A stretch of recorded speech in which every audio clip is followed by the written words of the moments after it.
I've used the Durston X-Mid 2 tent for over 50 nights of backpacking, and I thought it's one of the best all-around tents ever made. That is, until I tried the X-Dome 2, which is essentially a freestanding version of the X-Mid with more similarities than there are differences. But the differences that result from the X-Dome being a freestanding tent and the X-Mid being a trekking pole tent lead to some pretty big differences in ease of setup, stormworthiness, space, features, and who each of these tents is ultimately for. Before we jump into things, let's quickly go over the specs and some key similarities between these two tents. Starting off with the price, the X-Dome costs $470, while the X-Mid costs $290.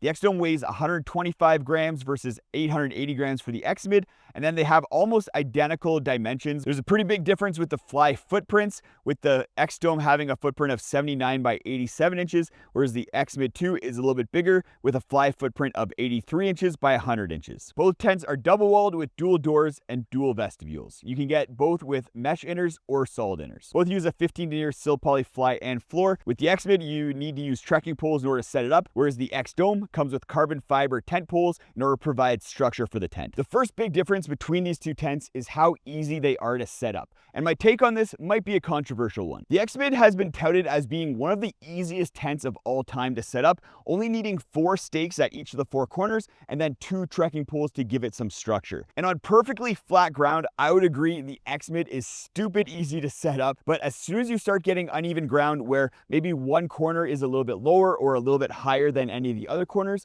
then you need to start loosening off and tightening up the guy lines in order to get the tent to set up properly. The X-Dome, on the other hand, is a true freestanding tent, so you don't need any tent stakes to set it up, even for the vestibules. Although Steven from My Life Outdoors would probably recommend using at least a couple if there's some wind. I find the X-Dome really easy to set up, and you get the added benefit that it can be set up as an all-in-one pitch, an inner first pitch, or an outer first pitch. Whereas the X-Mid needs additional hardware and steps in the form of the Stargazer kit in order to set up inner first. The fact that both of these tents can set up with an all-in-one pitch or an inner first pitch is amazing, because in bad weather, that keeps the inner protected so you're not getting the inside of your tent all wet. That being said, the X-Dome is a little bit easier to set up, and the versatility comes with a few less steps. So for that reason, point X-Dome when it comes to ease of setup. When it comes to stormworthiness, how each of these tents deals with bad weather might surprise you. They both handle rain really well with the all-in-one pitch, as well as having really solid overlap of the fly with the doors, so the inside doesn't get all wet as you're getting in and out of the tent. The material is also ideal for rain, being a 15 denier sill poly, which doesn't sag or stretch when wet. Where these two tents differ when it comes to stormworthiness is how they handle wind. I've found that unless you're dealing with extremely heavy tents, trekking pole tents like the X-Mid tend to handle wind better than tents that use poles like the X-Dome. The reason for this is that trekking pole tents often have really angular walls that dump wind really effectively. Trekking poles are also generally thicker than tent poles,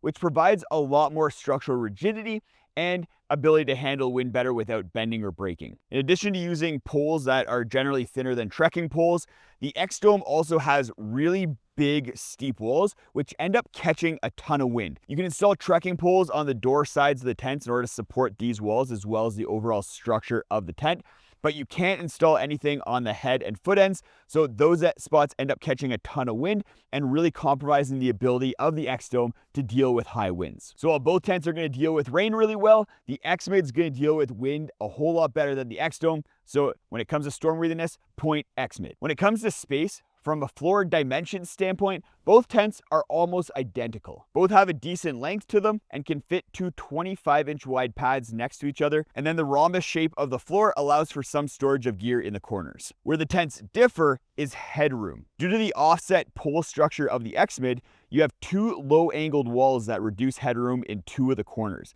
This isn't an issue if you're sitting up in the middle, but 2 tall people sharing the X-Mid will end up with one person having the tent wall sitting really close to their head. Because the X-Dome uses tent poles, there are no awkward walls, and you have almost vertical walls everywhere in the tent. So if all you care about is floor dimensions, then these tents are going to be pretty much identical for you. But as you can see, there's a lot more kind of air space above the floor with the X-Dome compared to the X-Mid. And for that reason, when it comes to space, point X-Dome. When it comes to features, these tents are very similar, but there are a couple differences that might be a big deal to you. The first one has to do with the doors. While the X-Mid has a really nice big door and it sits up pretty high so it's easy to get in and out of, and it's really nice that the trekking pole doesn't block the door, it is a little bit smaller. Actually, quite a bit smaller than the X-Dome. The X-Dome has two sides of the door. You have a left side and a right side, and you can open up either one depending on your needs, or you can open up both of them like I have here right now and end up with probably the biggest door of any two-person tent that I've ever seen. Where I found having a big door super useful is when I'm unpacking and packing up my tent. I can just have my bag sitting right here and just grab stuff, pile it in without having to kind of be crouching and contorting around and trying to get into a tiny door. Both tents have two vents, which is amazing for airflow and preventing condensation,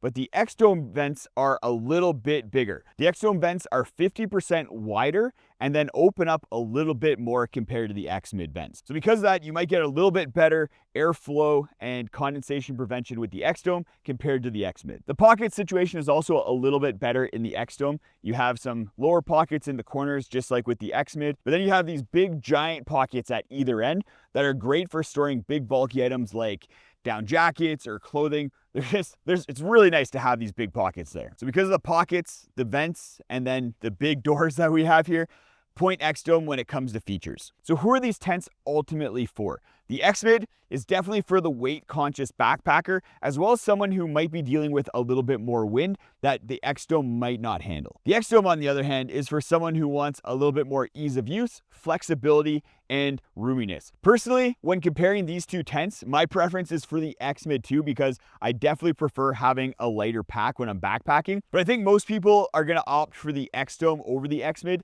just because of that ease of use and flexibility factor. Go check out this video if you want to see me test out the Durston X-Dome 1 Plus, as well as 5 other tents in extreme wind. I talk about what makes tents perform when they're being battered by over 70 km/h winds.